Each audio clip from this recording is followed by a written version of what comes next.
Bienvenido a otra cápsula de alimentación consciente. Espero que estés muy bien. Soy Emma Suárez, nutrióloga y health coach, especialista en hormonas, deportes de alto rendimiento y educación en diabetes. ¿Alguna vez han escuchado a una amiga o conocida desesperada porque no entiende qué le pasa a su bebé? No gana peso, duerme mal, tiene cólicos y un sinfín de cosas más. Pues te cuento que yo fui de esas amigas desesperadas. Lo que pasaba con Isabela, mi hija, es que tenía alergia a la proteína de leche de vaca. Y como esta alergia, hay muchos otros tipos de alergias alimentarias. En el video de hoy te voy a hablar sobre ellas. Para empezar, te voy a contar una historia escrita por Analía Infante en su blog llamado Maternidad Atípica para que puedas entender fácilmente por qué se dan las alergias y lo que pasa en nuestro cuerpo cuando las tenemos.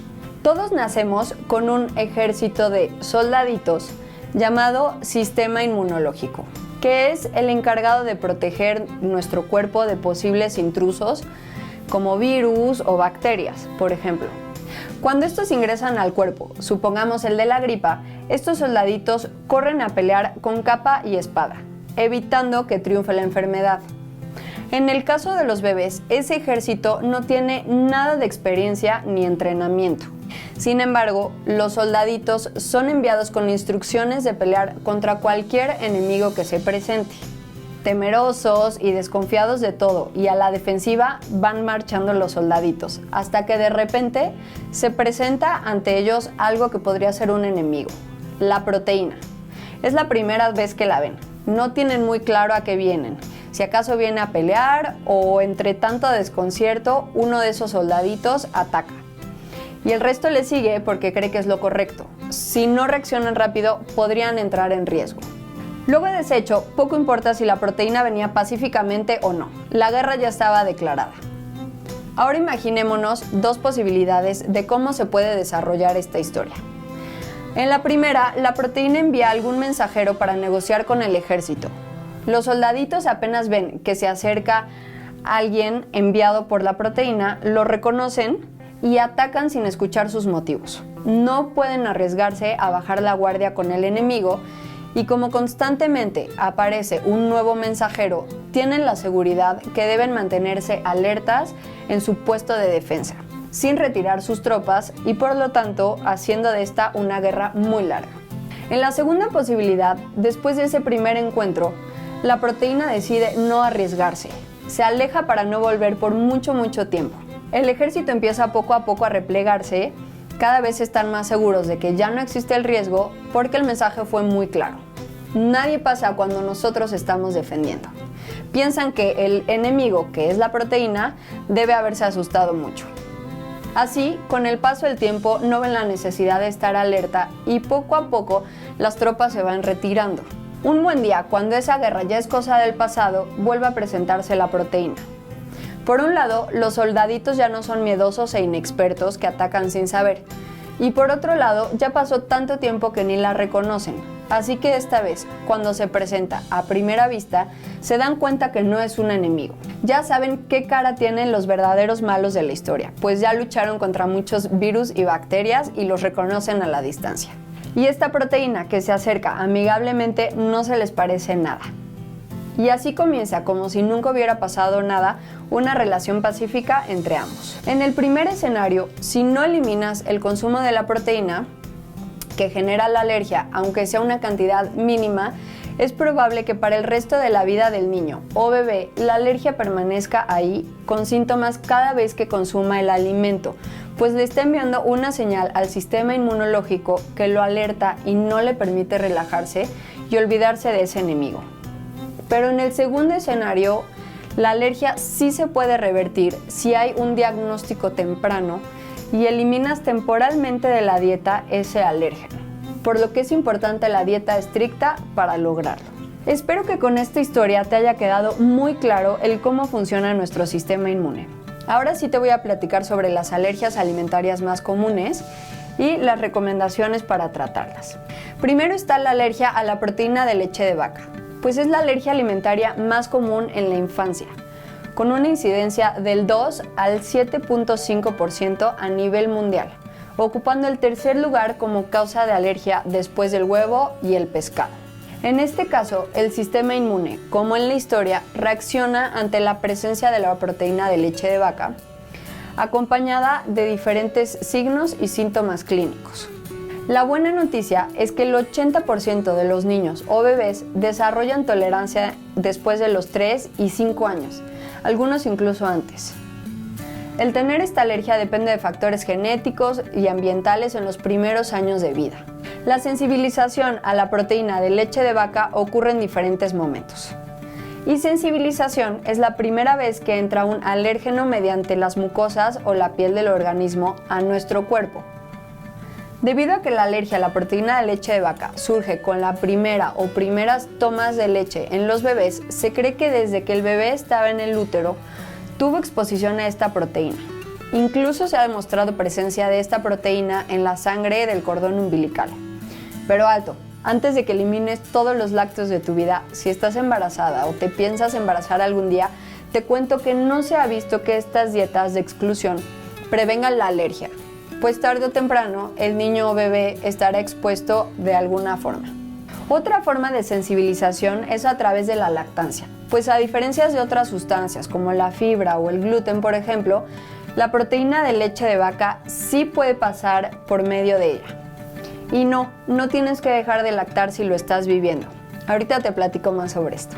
Otro medio de sensibilización puede ser por la piel debido al uso de cremas hidratantes o toallitas húmedas.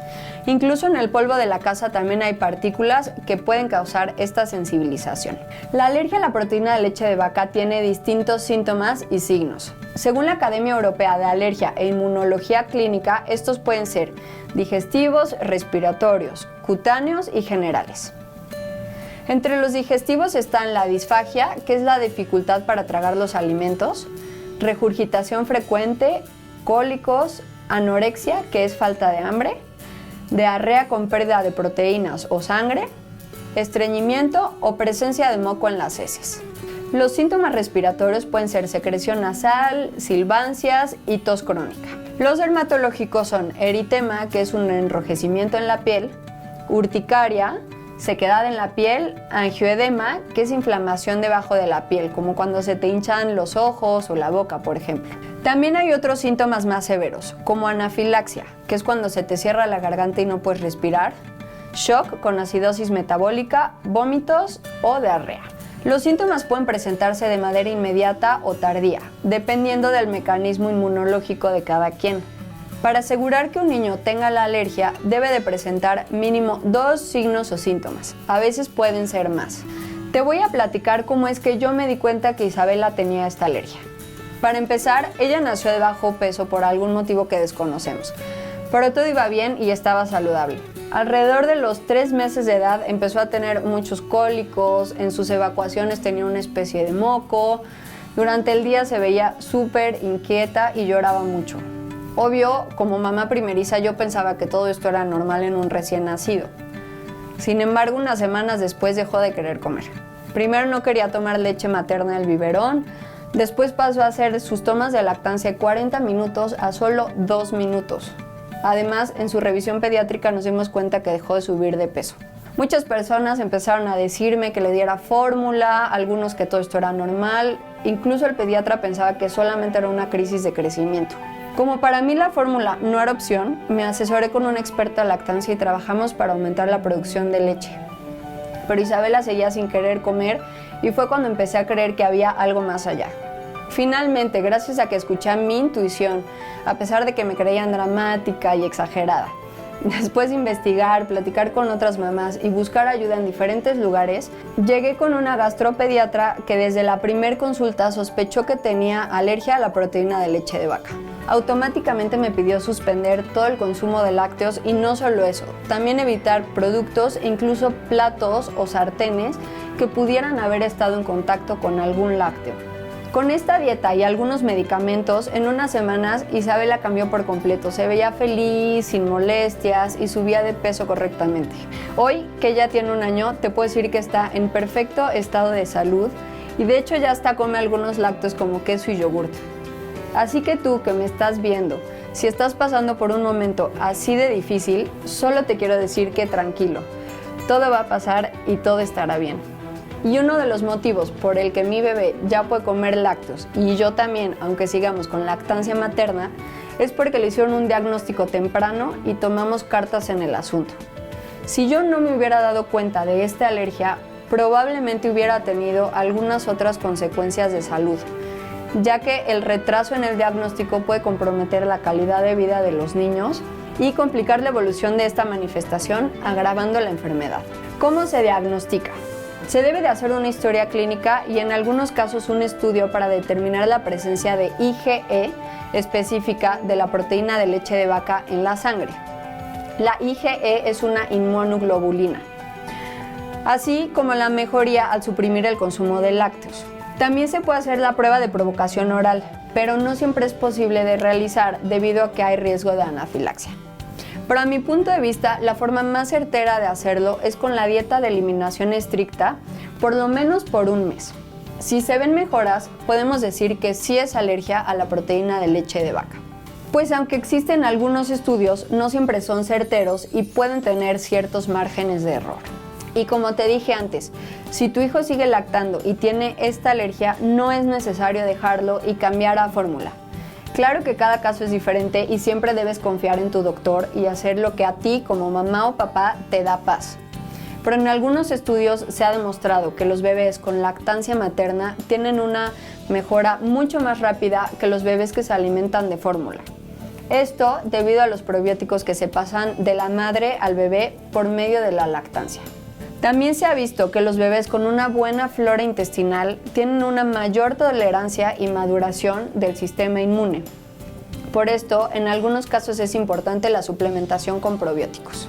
Te quiero contar algunos casos que he visto con mis pacientes, pues puede ser que a ti te esté pasando lo mismo.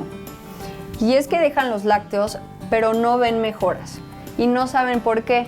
Y es que nadie les explicó sobre la contaminación cruzada. ¿Qué significa esto de la contaminación cruzada?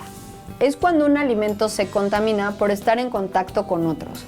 Puede ser por la tabla en la que picaste, cuando no lavaste bien el sartén o el jitomate que cortaste con el mismo cuchillo de la carne cruda. Y es que aunque no parezca, partículas miniatura pasan de esta forma de un alimento al otro, contaminándolo, de microorganismos o de otras sustancias, y en algunos casos de la proteína de leche de vaca. Así que aunque te parezca muy exagerado, te recomiendo tener tu propio vaso, plato, sartén, en fin, tus propios utensilios de cocina para que estos no entren en contacto con algún otro alimento que pudiera haber tenido algún lácteo. Pues hay bebés que incluso con pequeñas dosis de esta proteína que pueden recibir por medio de la lactancia u otros alimentos pueden seguir teniendo síntomas, lo que al haber eliminado los lácteos de la dieta te puede llevar a pensar que el diagnóstico es incorrecto. Lo que yo hice fue eliminar todos los lácteos o alimentos que pudieran contenerlos de mi casa. Todos se unieron a mi dieta, lo que hizo también el proceso un poco más fácil. Otra forma de contaminación cruzada es en las plantas donde se procesan los alimentos, así que siempre fíjate en la parte de atrás de los productos que compras, pues generalmente tienen una leyenda que dice si el producto fue procesado en alguna planta con lácteos. Y esto no solo pasa en productos procesados, incluso en nueces, semillas o avena, por ejemplo, también puede suceder. Los alimentos que tengan la leyenda también los debes de evitar. Hay algunos suplementos que pueden contener ingredientes provenientes de los lácteos, así que revísalos muy bien antes de consumirlos. Y ojo, que un producto diga libre de lactosa no significa que sea libre de lácteos. También hay veces que en la lista de ingredientes podemos encontrar nombres que no parezcan tener relación con los lácteos, pero sí lo contienen, o pueden tener contaminación cruzada. Aquí te dejo la lista para que les eches ojo con calma.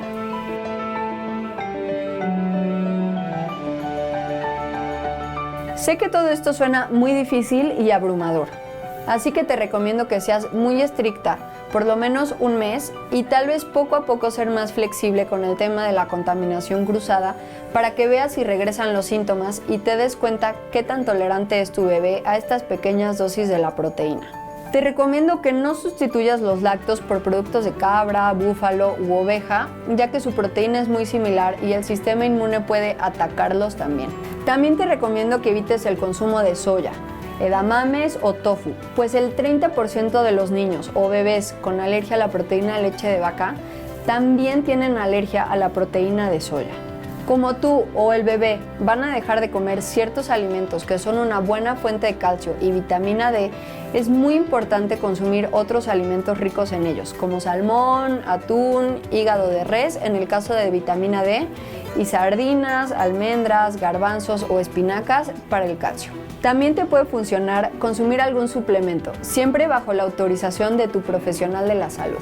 Espero que esta información sobre la alergia a la proteína de leche de vaca te haya servido, pero el cuento que te conté al principio aplica para todas las alergias alimentarias, pues así funciona nuestro sistema inmune. La lista que te voy a compartir ahora son de los alimentos que provocan el 90% de las reacciones alérgicas y constituye la fuente de lo que se derivan muchos otros ingredientes en la industria alimentaria. Estos son trigos y cereales con gluten, soya y maíz, del grupo de la proteína animal, huevo, camarones, sardinas o boquerones y pescado, de las frutas el kiwi, fresa y durazno, y también los frutos secos con cáscara como almendras, cacahuates o pistaches. Algunas personas pueden ser solo intolerantes a estos o algunos otros alimentos, o sea, presentar algún malestar o síntoma, pero no tener una respuesta del sistema inmune. Y antes de terminar el video, te quiero platicar sobre la alergia al gluten o enfermedad celíaca, ya que también es un tema muy popular, controversial y que genera muchas dudas, sobre todo si todos debemos de evitarlo o no. El gluten es una proteína que se encuentra principalmente en el trigo, pero también está en otros cereales como el centeno, cebada o espelta, que en algunas personas genera una reacción de inflamación, que como te platiqué antes, es una respuesta del sistema inmune.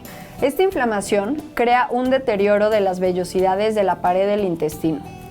Estas vellosidades son necesarias para absorber algunas vitaminas y nutrientes, por lo que al no trabajar correctamente puede haber problemas nutricionales como anemia. Algunos de los síntomas más comunes de la enfermedad celíaca son náusea, acidez, estreñimiento, dolor de estómago, diarrea, gases, vómito o incluso pérdida de peso.